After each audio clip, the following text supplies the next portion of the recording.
They say, but you might be attacked, so we're going to build 10,000 soldiers here, and you're going to pay us 100 lakh rupees or whatever every month, whatever. And the Maharaj says, why not? He said, well, of course, if you don't do that, we might attack you. Whereupon he gets the message and he succumbs to the extortion racket. There have been multiple documented examples of such things. That's the kind of way in which the East India Company expanded its strength in India. In fact, the extortion thing is interesting. It reminds me of Robert Clive's childhood. There's a letter, the contemporary records in a letter his uncle wrote suggest that as a young boy, he basically created a protection racket in the town in which he lived, and where he promised not to throw stones and smash the windows of shopkeepers, so long as they paid up. And if they didn't pay up, they all lost their windows. So clearly, I think he might have been the inventor of the idea and who imported it to India afterwards. Absolutely. And they had the gall to call him Clive of India as if he belonged to the country. And all he really did was to ensure that much of the country belonged to him. But anyway. The two of you have now, of course, talked about the economic aspect. It is very compelling because even in today's politics, you see the links between the big business and big power. But what's also interesting is you can't really play down the force of personality either. I mean, Clive was a very important part of the puzzle there. If it was another leader, it might have been a different fate really in terms of how the battle would have turned out. Similarly, even in later periods, you have some viceroys who are relatively better to Indians and some who are not, and some like Macaulay who've done lasting damage to the country. So how much do you think in your respective books and in your own respective readings, how much does personality play a role in actually making sure that history goes one way or the other? Very briefly, let me talk about Robert Clive, since you mentioned Robert Clive. And again, not many people realize. I mean, he's painted as Dr. Tharoor said, Clive of India, Clive Baron Plassey. There are manors named after him. In Ireland, there is even a Plassey house, so on and so forth. But the two things people don't realize is just how messed up this young man was. After all, when he fought the Battle of Plassey, he was just 32. Let's not forget that. I mean, and Siraj-ud-daulah was 24. There wasn't much of an age difference between the two. And Clive was this manic individual who continually kept getting nervous exhaustion. I mean, he was not this sort of bold lion of Bengal or lion of the company or anything of the sort. He was a bloody nervous wreck. So he was technically manic depressive, right? And he took opium for it. These things are not known. And he was a wreck up until the day of the battle. He was a wreck during the battle. I quote letters where he's writing letters to Mir Jafar on 22nd of June in the afternoon, the day before the Battle of Plassey, which began at 8 in the morning, saying, I haven't heard from you. I mean, I can't do any more than what I've already done. And if I do not hear from you, I'm going to make peace with Siraj-ud-daulah. This is Robert Clive one day before the Battle of Plassey. He was, there was a telling during the Battle of Plassey that he was up for so long, he was up for 48 hours non-stop, that he went to sleep and he had to be woken up when one of the decisive moments in the battle took place where the company forces and the sepoys went forward against the Bengal army. This man was a wreck, and then after that, he was clearly a schizophrenic wreck because he transformed himself effortlessly from wreck to a man who's very confident, to a man who's in two minds, to a man who's got this complete business outlay there. The man who actually single-handedly, with his bravado, gained for the East India Company the rich prize of the Suba of Bengal, Bihar, and not Orissa because the Marathas had control of it, but the richest province in the empire at the time, the Mughal Empire. So this is a manic individual, and who actually shoots himself. In the end, he commits suicide. Yes, and look at that. And he's buried in an unmarked grave in the middle of the night. It's all very mysterious. And Siraj is on the other hand, painted as this equally manic individual, by the way, but that's usually Clive is played up and Siraj is played down. But if you do the readings, they are probably equally manic, equally insecure, equally in two minds, very nervous before the battle and the lead up to the battle, very conscious of how weak their positions are in their respective domains. Very, very similar. Siraj apparently drank a lot.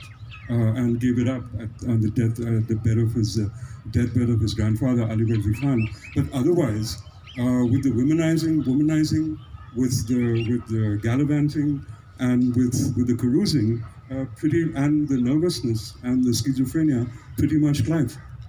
And you have this wonderful thing about his aunt who he didn't get along with and how he went and deprived her of all her money and stripped her of her riches. And she, poor thing, gets drowned in a boat later by... Well, not by Siraj, but by Mirza. Mirza. Yeah. Oh, Mirza's son, actually. Yeah. Dr. Tharoor, I won't ask you the personality question, but now we saw that in Plassey, as Sudeep's book shows, there was a lot of Indian complicity, big Indian enterprises complicit in it, so it's not a black and white story.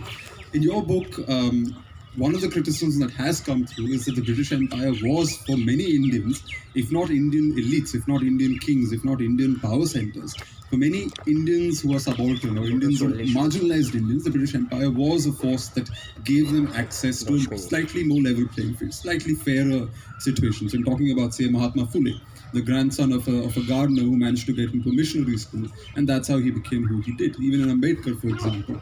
And Macaulay's birthday, everyone hates on Macaulay, but Macaulay's birthday is celebrated by many Dalits as Macaulay Jayanti because they quite appreciate the gift of the English language. I mean, so we have complicity in Plassey, but equally, even during the worst phase of the empire in India, clearly there were Indians who benefited from that system and from British law. Okay, well, there are two levels of response. The first, of course, as far as the earlier period is concerned, is that undoubtedly there were people complicit, and the Marxists have talked about compradors and so on. I mean, there have been people in every colonial enterprise who have profited from association with the colonists, and that there is no country in the world of which that is not true, and India was no exception. If it was the Jagat Seths at the time of Plassey, it was certainly others later. And there are some very big families in Bengal who we celebrate today who made their money as entrepreneurs, to put it politely, under the British and in supplying goods to the British. So that is a fact of life, and that's not true.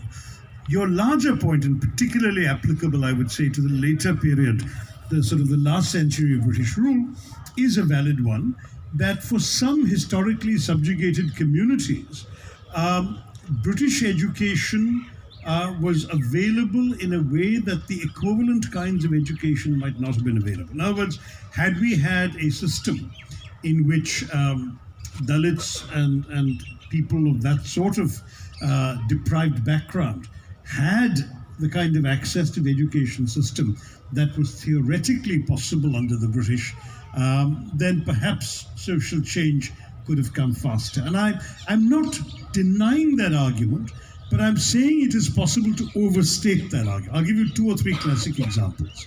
We talk about Dalits, for example, but in a place like Travancore, where there was no British rule, you actually have the example of Mahatma Yankali, who himself never went to school, but became a major reformer for establishing schools and for the entry of Dalits into schools at a time when traditional society resistance even burned down the first school into which Dalits were admitted. But he's able to fight through and win concessions for his community, independent of British frames of reference. It was between him and the Maharaja and the hidebound society of his area. And you saw similar movements elsewhere in what is at least theoretically non-British India. The second argument I would make is that there were always Indians also interested in justice and fair play. Let's not forget that Dr. Ambedkar's scholarships to study and go abroad and so on were paid for by the Maharaja of Baroda. And that this was something that was done, as far as I'm conscious, not particularly because it was a British encouraged thing to do. In fact, an awful lot of Indian education, of which there wasn't enough, was actually paid for and run by Indians. So the British would grudgingly give enough money for, say, 1 college. Indian benefactors would build 9. So Raja Ram Mohan Roy established 7 colleges in Bengal, where the British had set up only 1.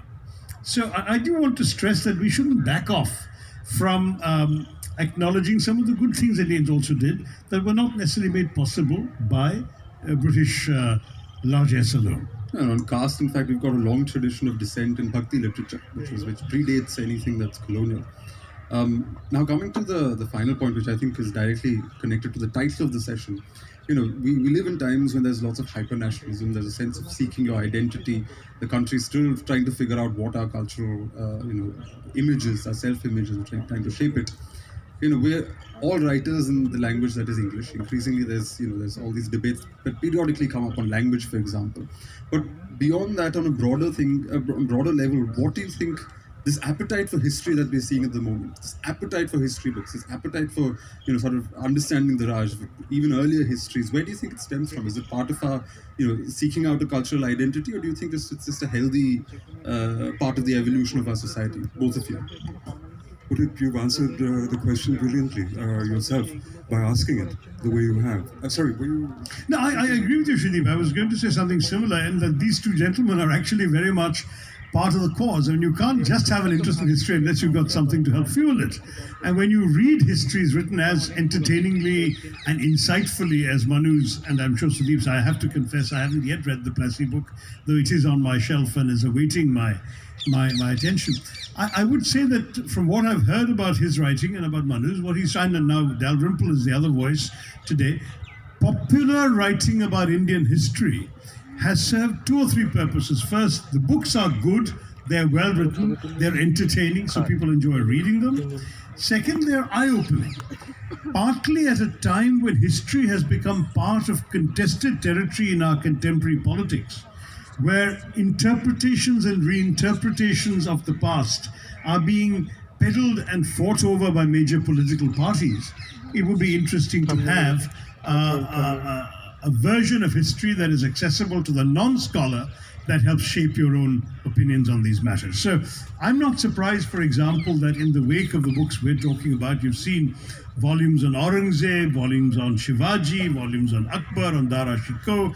There's a lot of trying to rediscover that period of history, the pre-British period, because it helps us understand who we are today, who we might have been were it not for the British intrusion and all of that. So it seems to me what's going on is a very good thing, and let there be more of it, and may you continue to have a stellar career, both of you, as writers of history that Indians will actually read. I think language is a red herring. Your books can be easily translated into any Indian language that believes there's a sustainable market for it, but the fact is that economically viable publishing in India is essentially only in English and Hindi, and that's possibly because the kind of money it takes to be able to sustain a writer to do his research and travel and this and that is not, frankly, available merely from the sales of books.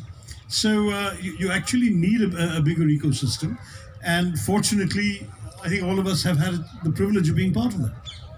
Anything before I open it up to the audience? Yes, just a brief comment, really, because I would just like to take what Dr. Tharoor said and make it personal in that sense, because I have sensed all of this, and the reason why I know you're here to listen to Dr. Tharoor, so am I, by the way.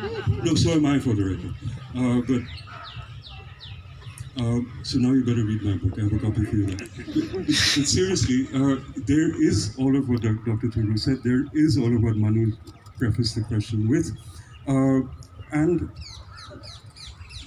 when I talk to people at events like these, in occasions like these, elsewhere, in book signings, book readings, and Dr. Tharoor would have had far more experience of that than I, there is active interest that people want to take you away and argue with you. I just was accosted earlier today, ambushed really, by a young lady with annotated copy of Plassey, and she argued with me for 10 minutes as to why I had written this and not that, and why did I presume this and not, and I was absolutely blown away and so flattered that a small book that I've written, not that small, it just looks big, that would sort of generate that much of interest. Well done, and I'm very happy to continue writing, and thanks to you for enabling people like Manu and me to remain published.